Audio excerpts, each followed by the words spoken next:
universe. It's not about the destruction of our planet by an asteroid. It's not a matter of life or death. It's far more important than that.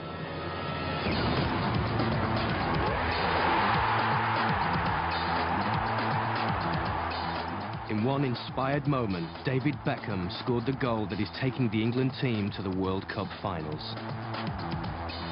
Behind this achievement lies a revolution in football thinking. You work a lot on the tactics, you work a lot on fitness.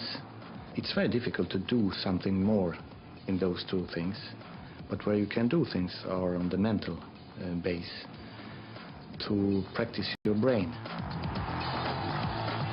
This is the exclusive story of how Sven-Göran Eriksson got inside the brains of the England football team and used the science of psychology to transform them into realistic contenders in the World Cup finals.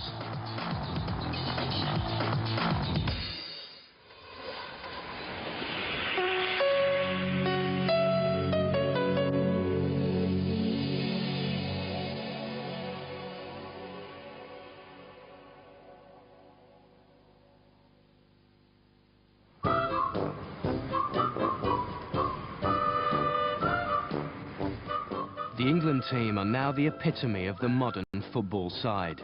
They are confident, relaxed, winners. But it wasn't always like this. They've been transformed by nothing less than a psychological revolution. Just 12 months ago, it was very different. There was no talk of science. It just wasn't English.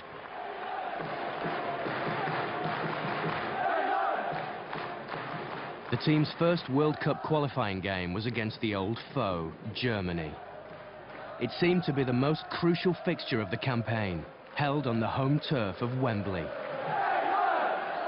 The first England-Germany qualifier for the 2002 World Cup was a fabulous metaphor for the pessimism that surrounded English football. It was being played in this decaying, ghastly, urine-stained stadium, which was meant to be our great pride and joy.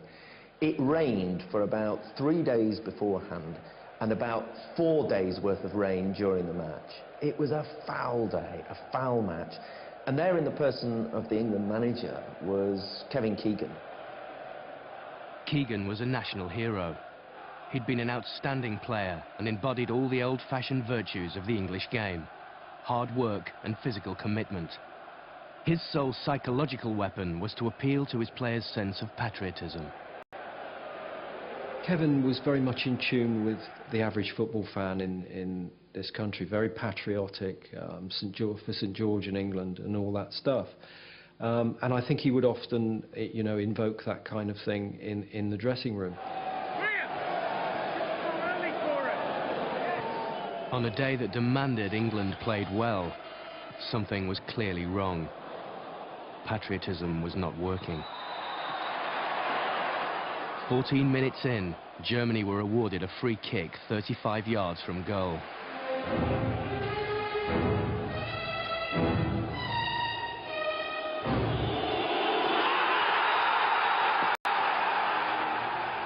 The England team never recovered.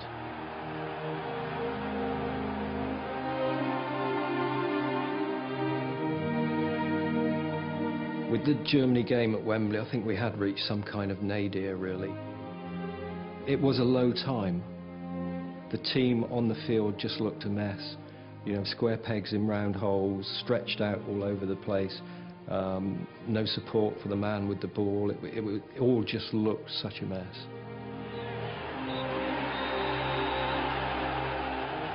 England were beaten. A side brimming with talent was reduced to 11 disembodied, disheartened men.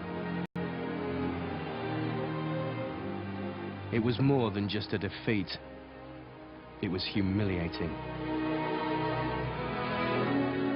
It seemed the team would never qualify for the World Cup, and everyone blamed the manager. Now, Keegan's a nice bloke, a good bloke. He's on the side of the Angels. But he admitted later on he really was out of his depth. Less than an hour after the final whistle, Keegan